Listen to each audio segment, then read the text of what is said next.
Selamat malam, sahabat pembelajar di mana saja Anda berada. Semoga Anda malam hari ini sehat dan bahagia dan dapat melakukan aktivitas Anda sehari-hari, meskipun di masa menuju new normal ya. Jadi ada sebagian masih di rumah, ada sebagian besar juga udah beraktivitas di luar rumah. Hati-hati dan jaga protokol kesehatan ya. Kembali berjumpa bersama saya Dewa dalam Face to Face with Dewa. Face to Face with Dewa adalah sebuah program talk show yang menghadirkan insan-insan Indonesia di mana kiprah mereka sangat memberikan inspirasi untuk kita semua. Nah, untuk Anda yang belum mengenal Indonesia Belajar adalah sebuah media untuk belajar yang berisi motivasi, inspirasi, dan tentu saja pengetahuan dari para narasumber terbaik Indonesia. Indonesia Belajar hadir dalam platform mobile aplikasi yang bisa Anda download di Google Play Store ataupun Apple App Store. Dan terima kasih untuk Anda yang sudah download. Dan Anda juga bisa klik website kami di indonesiabelajar.id. Dan Anda sepertinya harus follow nih ya Instagram Indonesia Belajar di indonesia_belajar.id. Baik, sahabat pembelajar, Face to Face with Dewa malam hari ini tentu menghadirkan seorang perempuan yang luar biasa. Beliau adalah Ibu Melly Kyong, praktisi Mindful Parenting MK. Apa MK itu? Anda sudah tahu, kalau belum tahu, simak terus ya obrolan kita malam hari ini. Kita sapa dulu Bu Melly Kyong. Selamat malam Bu Melly. Selamat malam Pak Dewa. Selamat malam kabar? Buat pemirsanya ya, berarti kita sebut pemirsa ya. Sahabat pembelajar. Sahabat pembelajar, oke. Oke. Bagaimana kabar Bu Melly malam Baik hari ini? Sekali Pak Dewa. Baik ya. Yang penting sehat Ibu ya. Ya, sekarang yang paling penting itu harus sehat. Ya. Bu Melly ini luar biasa, sahabat pembelajar. Beliau adalah praktisi yang saya tadi bilang, praktisi Mindful Parenting MK ya. MK ini biasanya ditulis E kecil, M besar, K besar, A kecil ya Bu ya. Yeah. Karena MK itu bukan hanya sekedar mungkin inisial Melly Kyong ya, tapi menata keluarga. Karena Bu Melly ini adalah seorang perempuan, ibu rumah tangga, dulunya juga berkarir juga ya Bu ya, sampai hari ini, dan concern juga bagaimana pengalaman-pengalaman dalam mendidik anak itu disebarkan ke seluruh lapisan masyarakat Indonesia, dan Bu Melly udah keliling di Indonesia juga ya untuk mensiarkan berbagai hal. Nah, malam hari ini kita akan berbincang banyak mengenai aktivitas atau siapa Bu Melly, aktivitas Bu Melly, dan tentu saja kegiatan-kegiatannya seperti apa ya. Dan nanti Bu Melly ada sahabat pembelajar yang join pada malam hari ini, nanti kita kasih kesempatan juga untuk bertanya ke Bu Melly, apapun itu, mau tanya profil, mau tanya kegiatan, mau konsultasi juga bisa, karena situasi pandemik ini muncul persoalan-persoalan baru ya di tingkat rumah tangga ya, di parenting gitu ya. Oke, Bu Melly, kita kemarin tanggal 23 Juli, itu kan kita memperingati Hari Anak Nasional ya, di mana kita seringkali kalau tanggal 23 Juli itu kita teringat anak-anak kita, anak-anak bangsa Indonesia ini. Nah, Bu Melly bisa ceritakan masa-masa Bu Melly saat masih usia anak-anak. Apa saja yang bisa ceritakan nih? Ya, terima kasih banyak Pak Dewa. Kalau bicara tentang Hari Anak Nasional, itu bukan hanya kita merayakan Hari Anak saja, tetapi kita juga harus tahu tentang 10 hak anak ya, 10 hak anak. Bagaimana anak-anak itu punya hak untuk bermain, untuk mendapatkan pendidikan yang baik, untuk dapat kesehatan yang baik, dapat makanan yang tepat ya, gizinya kayak gitu. Jadi 10 hak itu yang harus dimiliki oleh anak-anak ya. Nah, kita nggak usah bicara tentang anak Indonesia secara keseluruhan. Kalau kita sebagai orang tua sudah belum kita memberikan hak anak kita gitu ya. Nah, kalau bicara tentang masa kecil saya gitu ya Pak, saya tuh senang sekali bermain ya. Saya senang banget bermain gitu. Kadang-kadang kalau saya bermain itu malahan saya sampai pulangnya tuh mama saya udah tungguin pakai rotan gitu ya. Gitu. Nah, tapi saya ini terus bertanya gitu, apa yang salah sih dengan bermain gitu. Nah, karena menurut saya dengan saya bermain, saya belajar banyak hal gitu loh. Saya belajar tentang bagaimana kita tidak menyukai seseorang dan bagaimana seseorang itu memperlakukan kita tidak adil. Di situ itu adalah suatu pembelajaran yang nggak akan bisa saya dapatkan di bangku sekolah gitu. Nah, karena ketidaknyamanan itu, akhirnya kan creative thinking-nya kita jalan nih gitu loh, bahwa saya how to solve the problem gitu. Bagaimana saya tuh untuk bisa masuk ke dalam kelompok ini gitu. Jadi saya kan butuh kecerdasan lain nih untuk bisa masuk ke situ. Ya, hanya lewat bermain saya tuh bisa mendapatkan banyak sekali gitu. Bagaimana saya berani bermimpi segala macam itu lewat permainan gitu.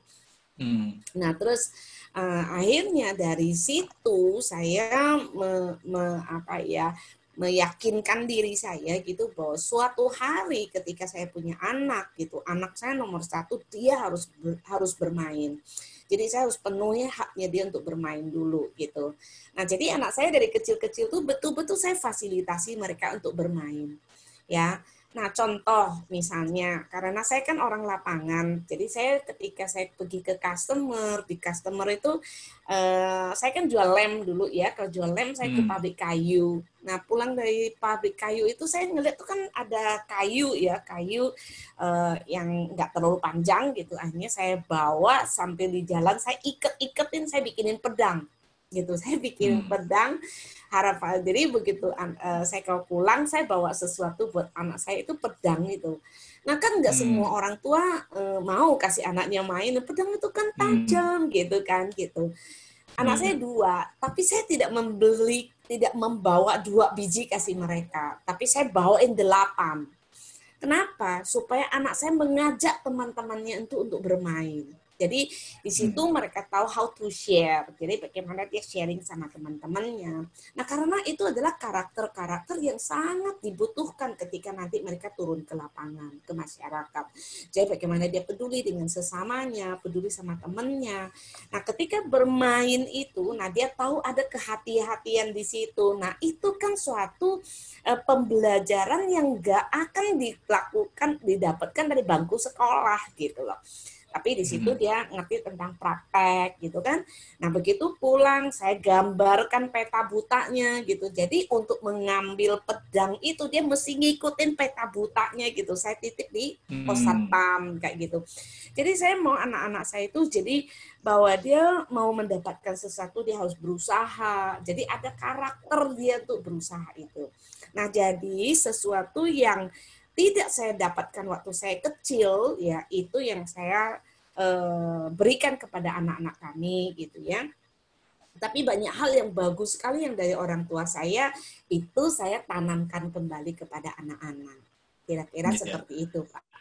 Iya, jadi konsep bermain yang versi Bu Meli ya, dari pelajaran ketika Bu Meli waktu kecil itu kan senang bermain ya, sampai rumah kemudian dihadang dengan rotan sama mama gitu ya. Waktu itu reaksinya gimana Bu Meli ketika Waktu saya di rotan itu, saya pikir betul kalau ketika seorang anak, jadi gini, karena dia pernah ngerasain sebuah kesakitan gitu ya, justru dia akan cari cara lagi gitu. Karena buat saya main itu menyenangkan sekali, jadi akhirnya saya cari trik lagi gitu loh. Jadi supaya saya udah tahu kalau saya kayak gini nanti saya akan dipukul gitu. Nah kadang-kadang saya pakai celana panjang supaya nggak kena gitu ya. Nah, tapi ada satu hal yang saya betul-betul ngerasain itu adalah gini, bukan sakit secara fisiknya, tetapi dipermalukan itu ya, rasanya malunya setengah mati gitu ya. Terus belum lagi bekas-bekas rotan itu yang ada di kaki saya, sehingga waktu saya ke sekolah itu orang ngelihat bekas kaki saya kan pasti ada oh ini bekas dipukul, pasti dia anak nakal gitu. Jadi saya rasa labeling itu yang nggak boleh gitu ya. Nah ketika saya punya anak, saya berjanji tidak akan menggunakan kedua tangan saya untuk memukul anak-anak saya gitu. Tapi ada satu cerita sih Pak Dewa yang akhirnya saya lost juga dan saya lakukan itu kepada anak saya. 1 kali aja. Waktu itu anak saya umur sekitar 4 tahun kalau nggak salah, sekitar 4 tahun. Jadi saya panggil Jul, mandi gitu. Dia nggak jalan. Jul, mandi. Dia nggak jalan. Saya panggil sampai ke 4 kali dia nggak jalan. Tiba-tiba rasanya ketika apa yang saya dapatkan dari mama saya tuh betul-betul saya ambil ikat pinggang, saya sabetin kakinya Pak. waktu itu saya menyesal sekali, saya ngerasa bahwa mama saya kembali lagi di dalam diri saya gitu. Padahal saya udah berjanji tidak akan memukul anak saya pakai kedua tangan saya. Dan saat itu apa yang saya lakukan, Pak? Saya bawa anak saya masuk ke kamar dan kami duduknya bersama-sama, kami duduk tidak berhadapan, jadi samping-sampingan. Terus di situ saya tanya sama anak saya, ketika mama pukulin kamu, siapa yang sakit? Saya tanya anak saya. Anak saya 4 tahun, Pak, waktu itu. Dan dia jawabnya sangat luar biasa sekali. Yang dia jawab adalah, yang sakit itu mama. Saya bilang, kenapa mama yang sakit? Dia bilang, karena mama yang melahirkan aku. Aduh, dari situ saya nangis, saya peluk dia. Dan sejak saat itu, saya bilang sama anak saya, bahwa mama nggak akan memukul kamu lagi, dan kamu juga tolong jangan sampai bikin mama kesel juga gitu. Jadi akhirnya di situ kami berdua berjanji. Dan sejak saat itu kami tidak pernah lagi. Saya tidak pernah lagi pukul anak saya sejak saat itu. Gitu. Jadi itu jawaban yang mengagetkan ya Bu ya. Sangat-sangat Pak, usia anak 4 tahun bisa ngomong seperti itu betul-betul buat saya itu luar biasa banget gitu. Saya sampai merinding ini Bu. Iya, saya tiap kali kalau cerita itu rasanya saya mau nangis ya. Iya. Ya, Ibu tadi kan setelah dulu ketika kecil kemudian berkeluarga dan dikarunia putra, bagaimana Bu Meli bersepakat dengan suami dalam mendidik putra-putra Bu Meli dan keluarga? Kalau mau bicara kesepakatan secara kayak secara langsung seperti itu sih tidak juga gitu ya, tapi gini, karena kami juga punya satu background yang berbeda gitu ya, gitu. Jadi satu karena saya itu kan dari Kalimantan, suami saya itu kan dari Cirebon, dari Jawa. Nah, otomatis kami punya culture yang sangat berbeda sekali gitu ya. Jadi buat saya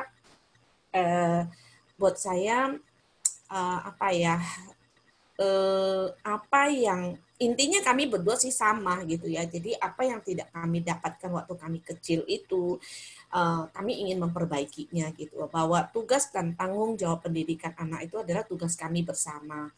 Nah di sini saya rasa walaupun kami tidak bicara secara detail, tapi peran yang kami lakukan itu adalah peran yang sangat bagus sekali Pak. Gitu. Jadi kami ada unsur fatheringnya, ada unsur motheringnya. Jadi itu betul-betul kami lakukan itu gitu. Karena menurut saya dan suami itu adalah bahwa anak-anak itu memang dia perlu mendapatkan feminim ya, pendidikan, maksudnya secara feminim dari seorang ibu, dia juga harus tahu tentang maskulin dari seorang ayah gitu. Nah jadi saya sama suami saya itu menjalankan perannya masing-masing. Jadi sebagai ayah dan sebagai ibu. Jadi kami tidak minta dua-duanya jadi seorang ibu atau dua-duanya jadi seorang ayah. Dan setelah itu berjalan sampai hari ini, putra-putra udah besar ya? Dan ya, dengan, putra saya yang pertama udah 23 tahun, yang kedua itu 19, Pak. Ya udah dewasa ya. Nah, bagaimana komentar-komentar mereka di usia-usia saat ini terhadap Bu Meli sebagai ibu dan bapak juga? Kalau buat anak-anak itu gini, mereka sih terus terang aja, Mama saya tidak tertarik ke arah parenting ya. Jadi biarkan kami jalan dengan jalannya kami. Saya bilang tidak perlu harus melanjutkan apa yang Mama kerjakan. Tetapi apa yang Mama kerjakan cuman kalian tahu dan kamu merasa ini bermanfaat apa tidak. Jadi buat mereka itu, apa yang saya kerjakan itu, jadi dia malah berharap bahwa semakin banyak orang tua di Indonesia yang bisa seperti kami, gitu. Jadi itu harapan yang menurut saya itu ada suatu harapan yang baik ya. Jadi tanda bahwa mereka juga memberikan dukungan kepada kami.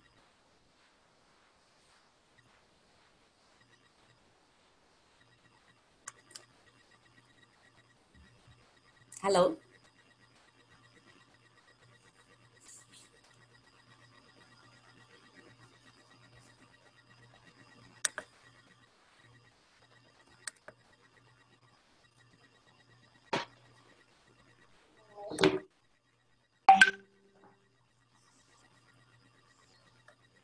Dewa Sepertinya Pak putus Dewa, ya.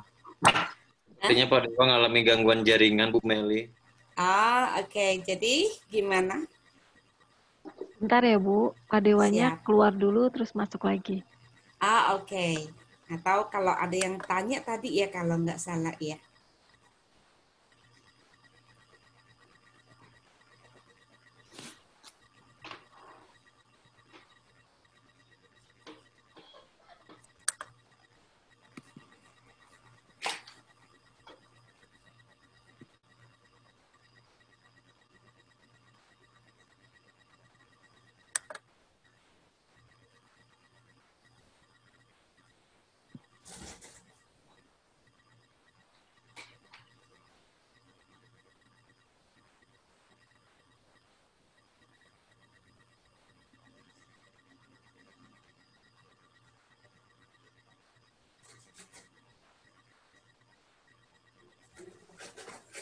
Sebentar ya Bapak Ibu belajar. Ini Pak Dewanya lagi connect. Atau kalau sambil tunggu Pak Dewa connect, mungkin ini ada pertanyaan yang mungkin kita boleh sambil jawab daripada diem. Boleh Bu, boleh. Silakan. Oke, thank you. Ini ada Edward ya, Pak Edward. Selamat malam. Ada Pak Edward. Nah, Pak Edward bertanya ya, saya mau tanya apakah ada efek buruk kalau anak suka nonton YouTube game, terus ketawa-ketawa dan menurut dia lucu. Sampai selesai nonton pun dia masih ketawa-ketawa. Ya, asal ini aja ya, mungkin Pak Edward, kalau kita bicara tentang efek buruk, ya apapun ada efek buruknya kalau yang namanya over. Ya, nah kalau saya tanya sama Pak Edward, minum air putih itu bagus nggak? Bagus buat kesehatan ya, semua orang bilang bagus. Tapi kalau misalnya minumnya langsung 1 galon, ya tetap aja nggak bagus gitu. Nah yang paling penting ya Pak Edward kan bisa menilai sampai over nggak sih kayak gitu ya. Saya rasa sih mungkin nggak apa-apa. Kita juga sering kok kalau misalnya ingat sesuatu kan kita ketawa-ketawa lagi. Jadi nggak apa-apa ya kalau selagi tidak terlalu over gitu. Nah, udah tersambung lagi. Maaf Bu Meli. Gak apa-apa Pak Dewa. Ada saatnya untuk hening. Iya. Tadi sepertinya langsung kelempar saya dari Zoom. Mohon maaf Bu Meli, mohon maaf sahabat pembelajar. Tadi mungkin ada pertanyaan ya Bu ya dari Pak Edward ya? Ya, tadi daripada diem jadi saya jawab Pak Edward dulu. Oke, silakan lanjut dulu Pak. Oke, Pak Edward. Tadi juga saya juga ada baca sebelum bilang tadi ada chat dari Pak Imade Kertayase ya, sepertinya. Tapi sekarang udah hilang ini dari catatan saya. Oke, nanti mungkin Pak Imade bisa tulis lagi atau nanti ada di sini waktunya. Saya kebaca Pak. Ada ya. Oke. Wah ini newbie beruntung sekali ya Pak Made ya, gitu. Jadi ya, justru yang orang tua baru ini yang saya sangat berharap ya bahwa kita itu punya apa preventifnya lah gitu, jangan melakukan kesalahan seperti yang sudah dilakukan oleh banyak orang tua gitu. Itu Oke. Ya. Oke, Pak Edward, semoga terjawab. Tadi saya belum bisa mendengarkan jawabannya Bu Meli tadi. Oke, ya, kita saya kasih tahu lanjutkan. sama Pak. Saya cuma kasih tahu sama Pak Edward. Apapun kalau yang namanya over itu nggak bagus. Makan terlalu banyak nggak bagus. Tidur terlalu banyak juga nggak bagus ya. Walaupun minum air putih itu sehat, tapi kalau langsung minum 1 galon juga nggak bagus gitu. Jadi selagi tidak sampai over ya nggak apa-apa. Oke. Baik, Bu Meli, nanti juga bisa mungkin bisa tanya lagi ya kalau ada yang belum terjawab atau ada yang pertanyaan, silakan Anda bisa tulis di Zoom group chat ya. Kita ngobrol dulu sambil sahabat pembelajar nulis di Zoom group chat, silahkan. Nanti saya bacakan ya. Bu, tadi kan kita sampai dengan ya. Baterainya oke. Ya, Pak. Ya. Dalam pengalaman mendidik anak ya sampai dengan dewasa ya. Yang sulung 23 tahun, yang kedua 19 tahun ya. Oke, Terus kemudian kan memang Bu Meli kan Pak, boleh bentar nggak? Aku colok bateraiku sebentar ya, Pak. Oke, ya Bu. Oke, baik sahabat belajar, sambil menunggu Bu Meli, tadi ada Pak Imade Kertayase ya. Wow, sangat inspiratif kisahnya, menarik juga tadi info Bu Meli tentang program bebenah bagi orang tua. Maaf, saya tidak hanya dengar sepintas, apakah ini dimaksudkan bagi orang tua untuk refleksi diri dan bebenah, Bu? Ya, nanti kita bahas ya. Oke. Biar penasaran dulu. Kita, sempat kedengaran juga ya? Ya, ini saya ini, apa? Oh, nanti mungkin diklarifikasi lagi. Oke. Bu Meli kan concern ya, kemudian concern dan menyebarluaskan pengalaman dalam mendidik anak ke masyarakat luas ya. Dan putra-putra juga berharap bahwa apa yang di-share itu bermanfaat bagi orang tua di Indonesia. Nah ini memang dulu cerita awalnya sampai terjun untuk menyebarluaskan ini bagaimana, Bu? Ya, gini Pak, kembali lagi ini semua kan belajar dari kisah kehidupan kami ya, terutama saya gitu. Nah, ketika saya masih kecil, bapak saya itu punya satu keinginan yang sangat luhur sekali bahwa tugas mendidik anak itu adalah tugas seorang ayah. Tugas seorang ibu itu adalah mendidik dan mengasuh anak di rumah gitu. Nah, itu pembagian yang menurut saya sih sangat bagus sekali. Tapi apapun yang direncanakan oleh manusia itu kan tetap Tuhan yang menentukan ya. Jadi papa saya meninggal dalam usia yang sangat muda sekali. Nah, bisa kebayang dengan seorang ibu yang tidak siap secara mental ya, harus melanjutkan kehidupan keluarganya tanpa seorang ayah, dan si ibu itu tidak mengerti bagaimana mencari nafkah untuk keluarga. Nah, otomatis perjalanan itu yang betul-betul membangkitkan semangat saya bahwa saya harus melewati, maksudnya apa yang saya udah lewati itu jangan sampai lagi terjadi pada masa anak-anak kami gitu.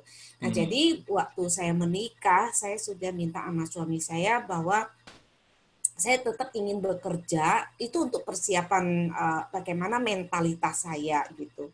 Nah, terus bagaimana proses pendidikan anak? Nah, ini yang berbeda. Kalau saya tugas mendidik anak itu ada di pundak saya sebagai seorang ibu, itu yang utama. Tugas saya untuk mencari uang itu yang kedua. Ya, jadi bukan ditukar. Nah, banyak sekali ibu-ibu yang bekerja itu menukar gitu. Jadi dia cari uang dan dia cari baby sister yang terbaik untuk menggantikannya. Jadi ini yang saya pikir yang perlu diklarifikasi dan pemahaman ini yang harus jelas gitu.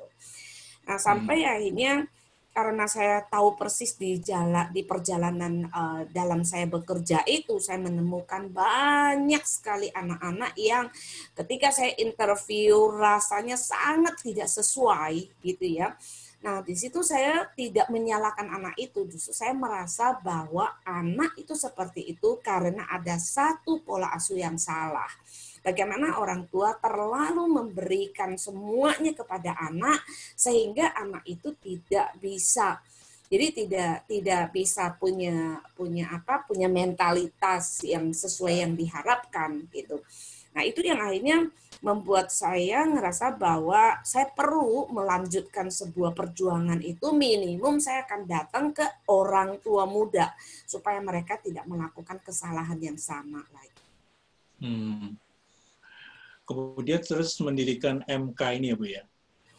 Iya, saya akhirnya MK ini lahir dari apa ini? Itu Pak, jadi gini, karena saya bekerja di lapangan itu kan 21 tahun ya Pak, 21 tahun, jadi saya sudah malang melintang gitu ya. Nah ini setiap kali, kalau dulu kan saya di marketing ya, setiap kali kan boleh bilang 95% saya kan ketemunya dengan bapak-bapak ya, dengan laki-laki gitu. Nah tapi saya mencoba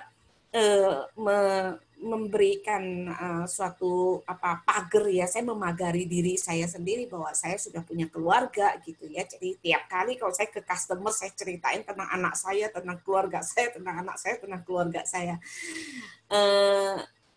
Sampai ada satu saat, saya ingat banget tahun 2007, itu ada salah satu customer saya di Sukabumi.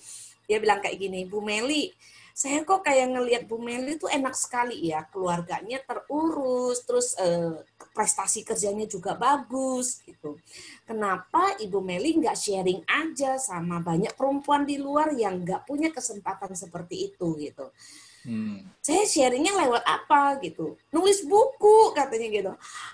Saya tuh nggak bisa nulis buku gitu, yang EYD aja saya tuh nggak ngerti gitu loh Pak gitu kan. Iya. Nah akhirnya, tapi sepanjang perjalanan pulang dari Sukabumi ke Jakarta, saya merasa pasti banyak betul ya perempuan-perempuan yang kerja di luar, tapi karena ketidakpengetahuannya dia dalam pembagian waktu gitu ya, sehingga mereka tidak bisa mengelola pola asuh yang baik buat anaknya gitu. Nah akhirnya saya pikir betul juga ya, jadi akhirnya saya mencoba transfer, maksudnya mencoba menyusun ya pengalaman saya selama dalam proses pengasuhan kepada anak saya pada saat saya bekerja.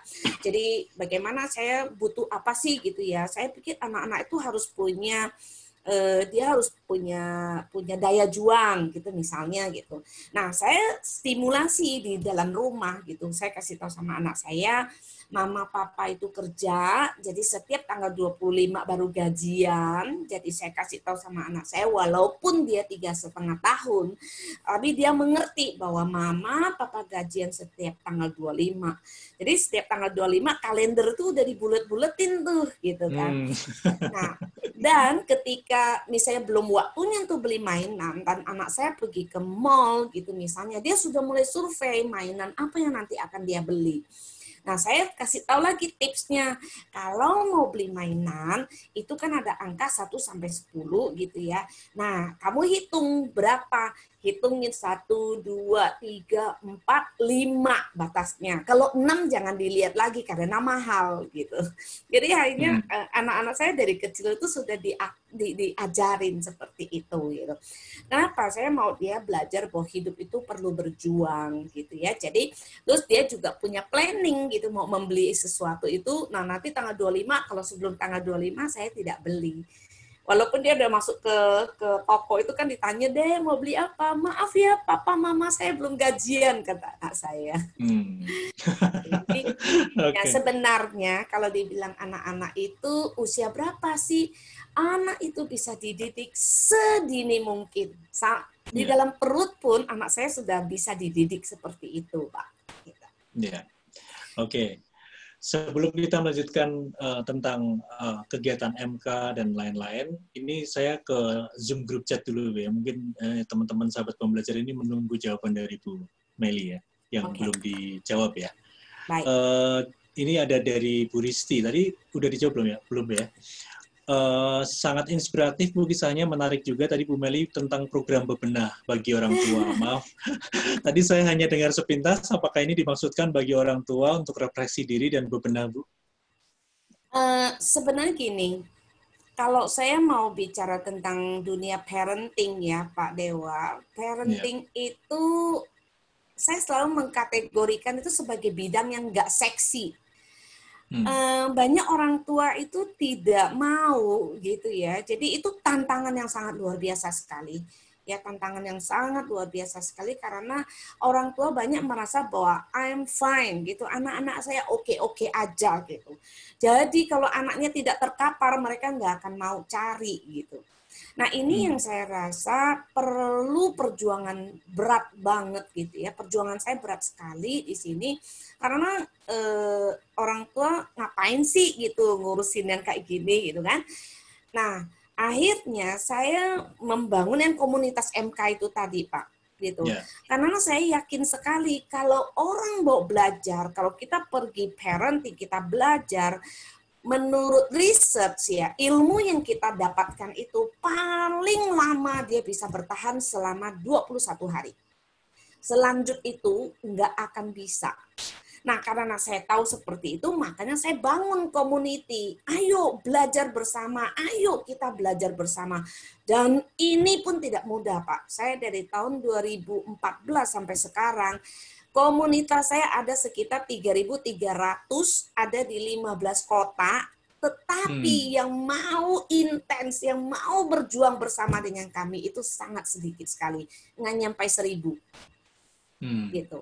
Nah, jadi itu memang tantangan ya. Nah, akhirnya saya pikirin terus. Ya, saya mau ngomong COVID ini juga, bayangkan ya seorang Melikong yang sibuk di luar gitu. Ini tiba-tiba saya harus di dalam rumah gitu, Pak ya. Nah, dalam 3 bulan ini saya dapatkan sesuatu yang sangat luar biasa sekali. Yang akhirnya sekarang saya bikin program namanya Bebenah. Bebenah ini apa sih, Pak? Gitu. Nah, buat saya, seorang ibu yang bekerja di luar, saya punya mitra di rumah. Jadi ada mitra kerja saya di dalam rumah ya gitu. Nah, biasanya kalau dia pulang Lebaran kan saya tahu bahwa 10 hari lagi dia datang lagi gitu. Tapi kalau kali ini COVID dia mau datang pun saya belum tentu bisa terima gitu kan ya. Karena takut di rumah saya ada orang tua.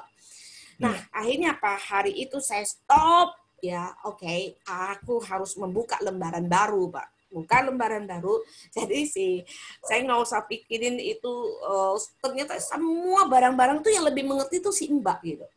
Kan saya nggak bisa telepon dia, nggak bisa tanya dia terus gitu kan. Akhirnya di situ saya buka lembaran baru, saya masuk ke dapur, Pak. Masuk ke dapur, langsung saya tatain, saya benahin mulai dari awal. Oke, bumbu yang masak ini, yang bumbu ini bumbu cair ini, begini-gini. Saya kutak-atik itu sampai 2 bulan, Pak. Finally, saya melihat, ya ampun, dengan dapur yang lebih bersih, dengan dapur yang lebih teratur, secara kecerdasan, secara emosional itu terupgrade dengan baik. Terus dengan kerapian, kalau kita rapi, anak itu ikut. Jadi sekali lagi, anak-anak itu bukan pendengar yang baik, tapi mereka adalah perekam yang sangat ulung sekali. Gitu. Nah, jadi apa yang kami lakukan, apa yang saya lakukan terutama itu membuat anak-anak kami itu betul-betul oke, apa yang bisa saya bantu, apa yang bisa saya bantu. Nah, akhirnya saya merasa ini bagus, saya coba trial nih. Oke, seluruh Indonesia siapa yang mau ikut program Bebenah? Wah, seluruh Indonesia ya. Saya dapat 15 orang, Pak, ceritanya dari Aceh sampai yang ke Jawa semuanya ya.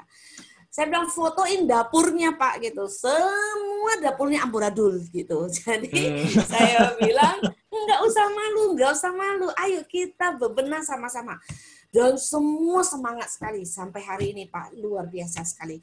Jadi kami bukan hanya bebenah rumah, tapi bagaimana kami menumbuhkan kreativitas ya, sehingga sekarang kami saling mendukung. Kalau yang ini punya ide ini kita, wah kerennya minta ampun. Jadi tunggu kita punya launching ya, Pak. Iya, jadi penasaran ini. Ya benar, Bu Risti boleh bergabung dengan kami, Bu Risti, karena saya yakin sekali karena ini saya rasa ini yang akan menjawab Indonesia ke depannya. Saya yakin sekali kalau mulai dari setiap orang tua dari rumah dia membenahi dirinya, itu jadi kita dididik juga untuk berkarakter, kita harus berkomitmen, kita konsisten dengan komitmen kita, terus kita menjadi orang yang sangat kreatif ya. Karena setiap hari saya selalu ada ide baru di situ. Kami juga lagi mau bikin aplikasinya, Pak. Oke. Iya, siap. Oke, Bu Risti semoga terjawab ya. Bebenah ya, kalau mau join silakan ya, hubungi Bu Meli, nanti hubungin kita juga nggak apa-apa, nanti kita sampaikan ke Bu Meli. Saya lanjut ke Bu Adeline ini. Selamat malam Ibu Meli dan Pak Dewa. Selamat malam, langkah paling mudah untuk menerapkan mindful parenting bagi ortu newbie. Terima kasih sebelumnya. Oke, kalau bicara tentang langkahnya, saya boleh klaim bahwa mindful parenting itu adalah parenting satu-satunya parenting yang punya konsep, Pak. Punya konsep. Mindful parenting itu kita ada 5 dimensi, ya, ada 5 dimensi yang sangat sederhana, tetapi butuh butuh konsistensi untuk kita mempraktekkannya. Dan sekarang siapapun yang ikut kita punya seminar, kita punya workshop gitu ya. Sekarang istilahnya gini, kalau dulu kan apapun makanannya, teh sosro minumannya gitu kan Pak ya. Iya, iya. Sekarang apapun masalahnya, mindful parenting solusinya. Solusinya. Nah, khususnya di masa pandemi ini, ya kebanyakan orang tua sebenarnya tanpa mereka sadari, hampir semua orang tua selama ini menyerahkan tugas mendidik ya anaknya itu ke sekolah. Jadi sekarang yang terlahir itu adalah laundry generation ya. Jadi anak-anak yang di laundry, orang tua pokoknya saya serahin ke sekolah, pulang udah wangi gitu. Nah, masa pandemi ini kan nggak bisa, dia harus kerja, dia harus ikut ini, yang akhirnya naik kelas maningnya gitu. Nah, kalau dengan mindful parenting, saya rasa betul-betul ini ada sebuah solusi yang sangat bagus sekali. Ya, saya sekilas aja ya, bahwa mindful parenting itu dimensi, kita ada 5 dimensi. Dimensi yang pertama adalah saya bilang pegang telinganya, mendengarkan dengan penuh perhatian dan berbicara dengan empati. Yang kedua, tutup mulutnya, nggak usah dihakimi, ya. Nah, yang ketiga, elus-elus dadanya, ya, elus-elus dadanya, yaitu pengendalian emosi diri. Yang keempat, adil dan bijaksana. Jadi berikan apa yang dibutuhkan, bukan apa yang diinginkan, ya. Dan yang kelima, welas asih. Nah, kalau 5 ini dijalankan oleh orang tuanya, saya sangat yakin sekali bahwa apapun masalahnya, Bapak dan Ibu akan menemukan solusinya. Oke, terima kasih Bu Meli untuk Bu Adilin ya. Semoga terjawab ya. Mindful parenting ada 5 dimensi. Ya. Kalau nanti ingin lebih dalam, bisa mengikuti kegiatan MK dan Bu Meli ya. Oke, ini ada newbie juga Bu dari Samarinda, dari Pak Imade Kertayase. Bu Meli, apa yang harus kita lakukan jika kita sudah menjaga perkataan kita setiap hari, namun ternyata anak saya yang saat ini usianya 3 tahun berteman dengan beberapa teman-temannya yang sering mengatakan kata-kata kasar. Apa yang harus saya lakukan? Yang paling penting gini Pak Made, anak-anak itu kita masih ingat ya bahwa anak kita tuh ada di 3 tempat. Satu, dia bersama dengan kita di rumah. Yang kedua, dia bersama dengan gurunya nanti di sekolah. Dan satu lagi, dia ada di lingkungan. Ya. Nah, sekarang kita itu harus hapuskan bahwa anak kecil itu belum mengerti, itu dilupain, ya, itu harus diubah. Bahwa kalau saya bisa mendidik anak saya sekecil ini bisa, mestinya nanti dia akan tambah bisa. Nah, jadi Bapak dan Ibu, Pak Made bikin 4 chips ya. Mana yang boleh, mana yang tidak boleh, mana yang baik dan mana yang tidak baik itu harus ada dalam anak kita. Ya, nah ketika anak ngomong yang nggak baik, nah Pak Made boleh ngomong sama anak. Nah, kalau ngomong misalnya nih anaknya ngomong bodoh gitu kan. Nah, bodoh itu kamu ngerti nggak apa itu bodoh? Kalau dia nggak ngerti, dijelasin. Nah, anak yang bodoh itu seperti ini. Nah, kalau bodoh ini artinya seperti ini gitu ya. Jadi kita bisa kasih tahu gitu. Nah, mau nggak kalau kamu dibilang bodoh? Enggak. Nah, kalau gitu boleh nggak ngomongin ngomongin orang bodoh? Enggak. Nah, hebat. Kayak gitu. Jadi, kita mesti positive thinking bahwa anak kita belum mengerti, ya, tapi itu harus ditanamkan terus-menerus. Jadi, libatkan anak menurut dia seperti apa, supaya anak itu selalu tahu nanti dia akan menjadikan 4 chips itu sebagai filter. Jadi, nanti bukan selalu kita menyalahkan lingkungan yang mempengaruhi anak kita, tapi kita bawa anak kita menjadi perubah buat lingkungannya. Oke. Pak Imade Kertayase, semoga terjawab ya. Satu lagi Bu, ini dari Bu Arviana. Selamat malam, izin bertanya, jika kedua orang tua bekerja, mana yang lebih baik? Menitipkan anak di daycare atau menitipkan anak kepada orang tua untuk dirawat selama jam kerja? Silakan Bu Meli. Ini ada plus minusnya ya. Kalau kita dirawat sama orang tua, kalau kita bicara tentang safe-nya, pasti lebih safe sama orang tua ya. Tapi kalau di daycare itu lebih bisa maksudnya kita lebih mudah untuk masuk ke daycare-nya. Tapi kalau orang tua kan ada orang tua punya cara, punya pola mendidik yang mungkin tidak sama dengan kita ya.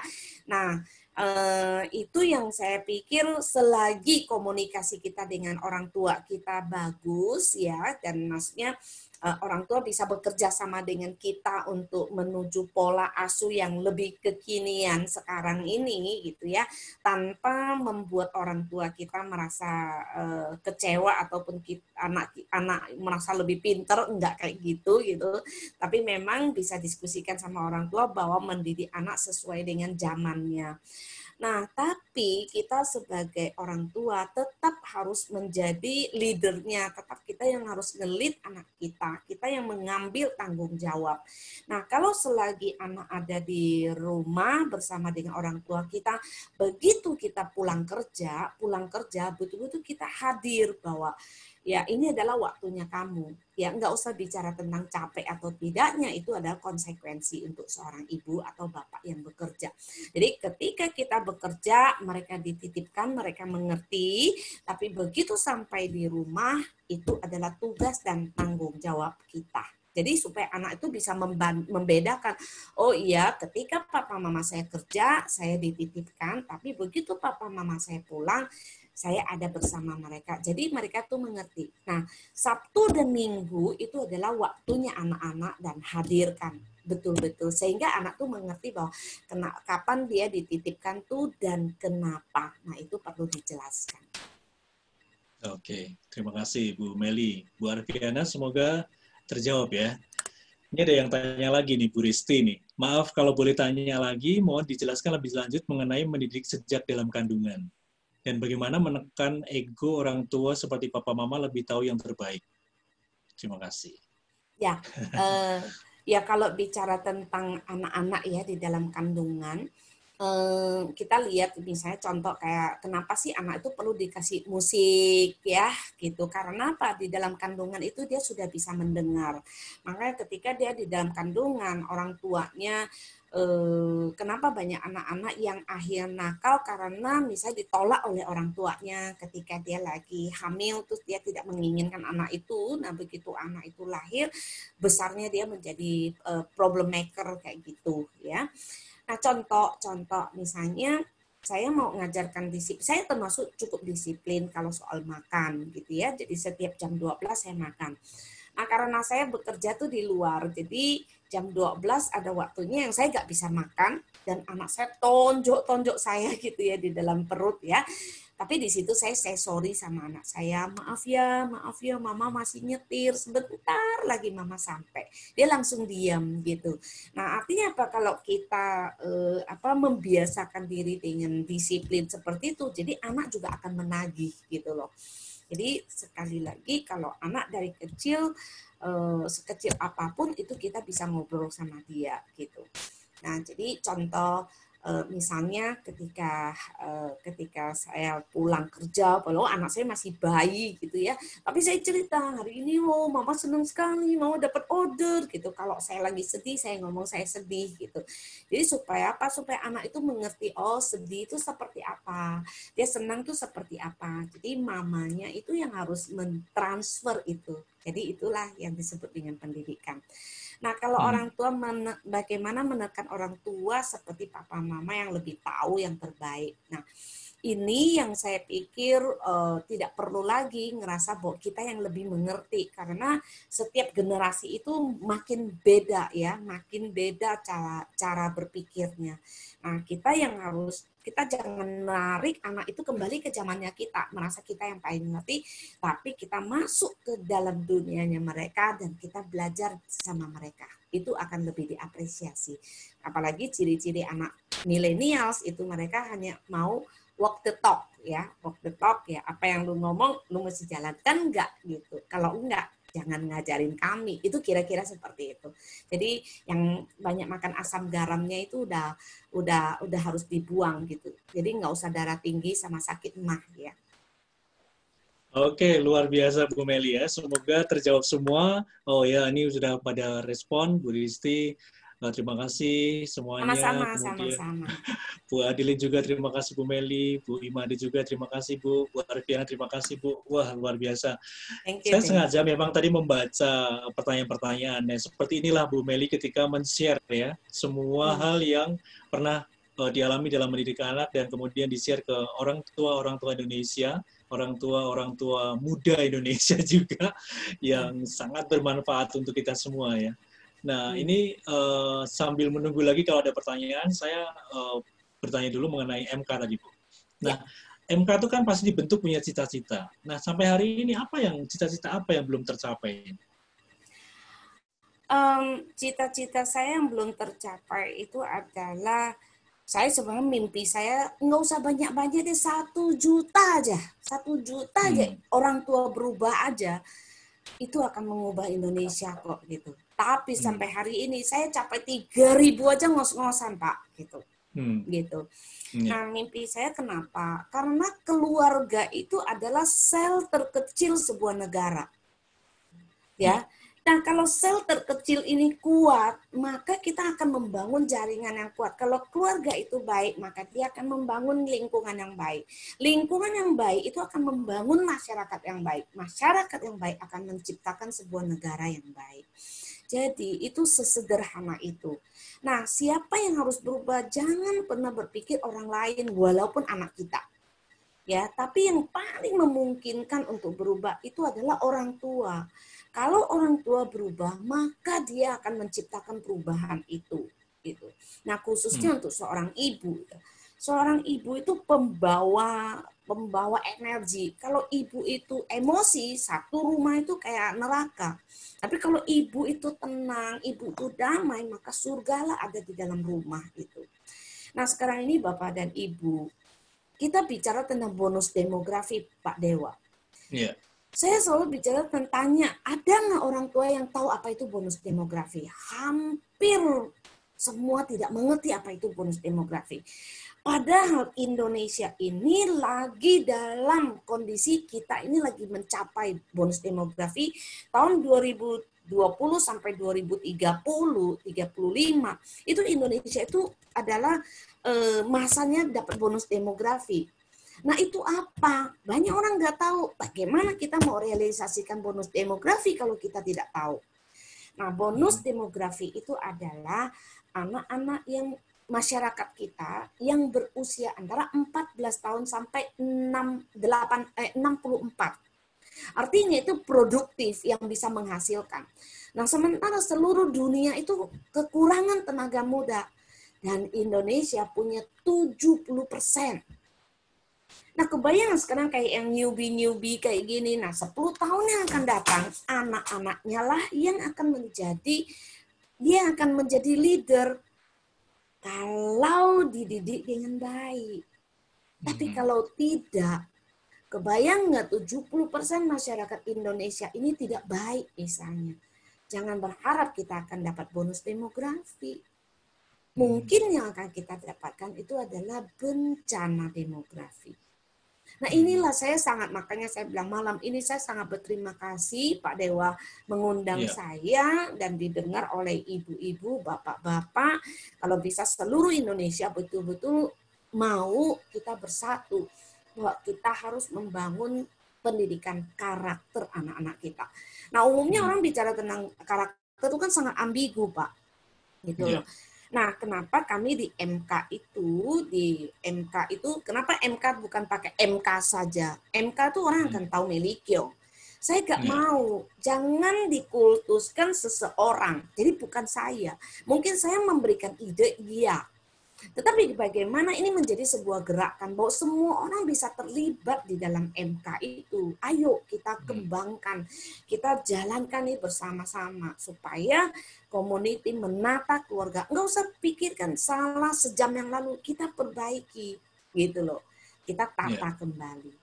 Nah, itu yang kami lakukan, Pak. Iya. menata keluarga dan bebenah nanti ya. Ya, bebenah itu salah satu activity yang terus saya IMK. pikirkan bagaimana aktivitas ini akan apa ya menjadi akan terconnecting gitu loh dengan dengan parenting dan sangat terkonek Pak, sangat terkonek. Ya. Oke, Bu Meli luar biasa malam hari ini. Waktu kita tidak bisa diperpanjang lagi. Satu pertanyaan terakhir, Bu. Apa pesan untuk para orang tua Indonesia dalam mendidik anak-anak kita semua, anak-anak bangsa? Pesan saya cuma satu ya, bahwa berikanlah haknya anak-anak untuk dia menjadi dirinya sendiri ya. Terus anak-anak itu tidak butuh nasihat, tetapi mereka butuh dikasih role model ya. Jadi jadilah role model buat anak-anak kita. Karena anak-anak itu bukan pendengar yang baik, tetapi mereka adalah perekam yang sangat ulung sekali. Jadi Bapak dan Ibu menginginkan anak seperti apa, mulailah menjadi apa yang kita inginkan. Nah, oke. Baik, terima kasih Bu Meli Kyong, praktisi Mindful Parenting MK. Terima kasih atas waktunya, terima kasih atas sharing yang luar biasa. Untuk malam hari ini terbukti ada Bu Sianiwati Sunarto. Hai Bu Meli, terima kasih untuk sharingnya. Terima kasih juga untuk Pak Dewa dan tim yang menyelenggarakan acara ini. Ada Bu Go Aitlin, terima kasih Bu Meli dan Pak Dewa beserta seluruh tim. Oke, semuanya juga mengucapkan terima kasih. Itu ya Pak. Jadi boleh teman-teman itu nanti boleh ikut saya punya menata IG, menata keluarga. Jadi setiap Rabu itu selalu ada topik-topik, saya ada namanya ngebar. Jadi ngeteh bareng. Saya juga selalu mengundang orang-orang yang punya pengetahuan yang sangat penting sekali yang harus kita ketahui. Oke. Nanti bisa ya kita informasikan juga ya Bu Meli ya. Rabu sore saya tulis di sini aja ya. Oke, ya silakan Bu. Saya baca dulu, ada Bu Farida Rahman, terima kasih Pak Dewa dan Bu Meli, ilmu luar biasa. Oke, terima kasih. Bu Ratri kayaknya baru gabung ini tadi, saya lihat baru. Ini sudah closing Bu Ratri. Oke, saya closing dulu ya. Terima kasih untuk sahabat pembelajar, terima kasih untuk Bu Meli Kyong. Sampai ketemu di face to face video minggu depan. Salam sukses luar biasa, stay healthy dan salam untuk keluarga. Terima kasih Pak. Selamat malam. Ya, Selamat malam semuanya. Ya, selamat malam.